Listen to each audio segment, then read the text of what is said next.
Zacharias Sitchin calendar, absolutely nothing is going to happen.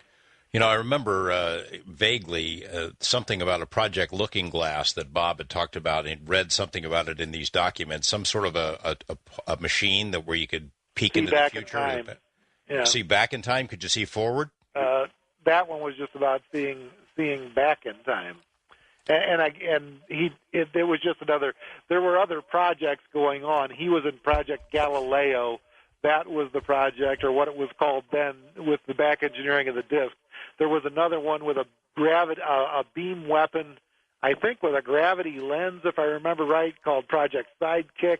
And then the other one was Project Looking Glass, which was a method of seeing back in time. And again, we think of seeing back in time as going back and seeing who shot JFK. Right. But seeing back in time for scientists, just being able to see back 2 or 3 seconds could make a big difference. So. All right, stay with us. More of your questions for Gene Huff and John Lear on Coast to Coast AM. I'm George Knapp. Stick around, everyone. Hey, welcome back, everyone. We're having a conversation with Gene Huff and John Lear about the events of 20 years ago, how this whole Area 51 story got started, getting some interesting personal insight into what it was like to live through those times and some details on things that happened back then that maybe you hadn't heard about before, even though the general story is very familiar. We'll come back and take as many of your calls as we can fit in the home stretch of this show. Stay with us for more Coast to Coast AM. Welcome back. I'm George Knapp. This is Coast to Coast AM. We are in the home stretch with our guests, Gene Huff and John Lear. We'll get as many of your questions in as we can. We're going to Allentown, Pennsylvania, and Ed is standing by on our wild card line. Hi, Ed. Hi there, George. Good morning. Good morning to you. What's on your mind? First of all, I would like to thank you, the three of you, for all the work you've done. And in this topic, you brought it to reality, to this earth, and you saved Bob Lazar's life, practically. And I think that the world should be indebted to you, all three of you, in that sense. You a lot for it also, George.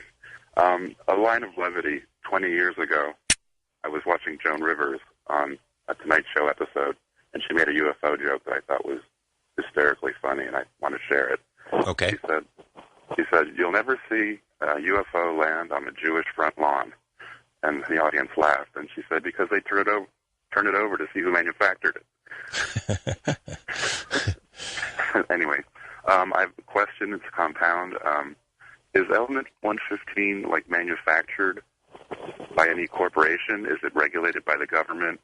And I have another question also after that, if I may. Okay, Gene? I'm ready. His question is element 115 manufactured by the government or anybody else? I think the answer probably is, it's made and they tried to synthesize some of it in a lab. Yeah, if they're synthesizing it, it happens in labs, in government laboratories in Europe and the United States. They get their funding from governments. I'm not aware of any private endeavors, but they wouldn't necessarily call me and tell me they were working on it, so I don't know if it's done privately or not. I don't think anyone created enough of it to be able to even study it, so I really don't have an answer. Yeah, I agree. It cannot be made. It's naturally occurring element, and can only occur in large solar systems.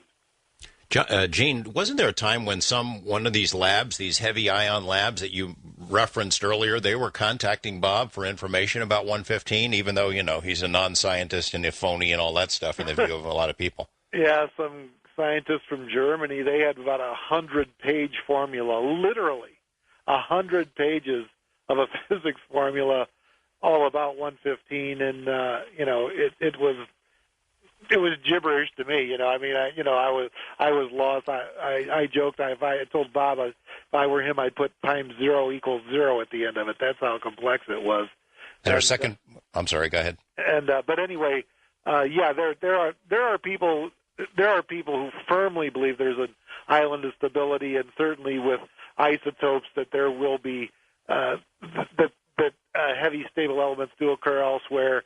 It's just like John said before, the amount of energy, the cost to synthesize it would exhaust the planet. I mean, it'll never be synthesized in any quantity. What was the second question? Is that caller still there? Guess not. West of the Rockies, Jeff in California. Hi, Jeff. calling from Albion, California, and listening on KKOH 780 AM, home of Ross Mitchell out of Reno, Nevada. And John, I'm curious as to how you came up with the infamous John Lear test and how much of that Bob Lazar was attributable to that. And also, what was your opinion of Art Bell's response to that in regards to whether he would reveal that as a public official on the veracity of those issues brought up in that John Lear test? Well, actually, it's just something I wrote up based on information I had. What I'm going to have to do is write Disclosure Test 2.0 to bring it up to date with things I have learned since then. What's the John Lear test, John? I don't even know. That was a disclosure test that I gave to Art Bell several years ago, and it's all over the net. It's based on what I thought was going on, and a lot of it was true, but a lot of it was not. And like I say, I've got to write the Disclosure 2.0, which I haven't gotten around to yet. All right. Well, look forward to reading that then. Thanks for the call. We're going to go to our first-time caller line, Thomas in Michigan. Good morning, Thomas. Good morning, gentlemen. Gene, you were asking about connection with God. If you took a look at the book of Psalms and realized that it's a timeline that has been describing events at a rate of a chapter per year for the last 100 years, I think you'd catch on. Take a look at Psalm 74 where it talks about Leviathan. It was in that year that we raised the Russian K-129 diesel submarine, which sank in 68. That thing is the Leviathan. And you take a look at Psalm 68, the chariots of God, he's talking about vehicles coming back here to basically stop a war. Those were the year we sank that submarine. We had missile disruptions throughout the entire United States as Russia because they were getting too close. Well, if that makes sense to you and you're at peace with it, then you're a lucky man. Okay, well, I think it would be very helpful because, the Psalms work as a timeline.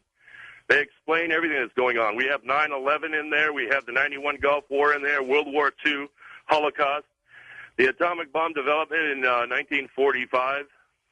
All the things that you're talking about are being explained to you right out of there. I don't think Gene wants to argue with you. The point being that you're good with it, and he sees things differently. But I thank you for the call anyway, Thomas. Thank you. Wild card line, William in Florida. Hi, William. Good morning, gentlemen. Morning. My question to all of you, I don't know if it would have come better at the beginning of the show, or maybe it's more appropriate at the end. For years now, as I've observed ufology and the fascination with flying saucers, I always go back to what's referred to as the original flying saucer sighting by Mr. Kenneth Arnold around Mount Rainier, Washington, June 24th, 1947.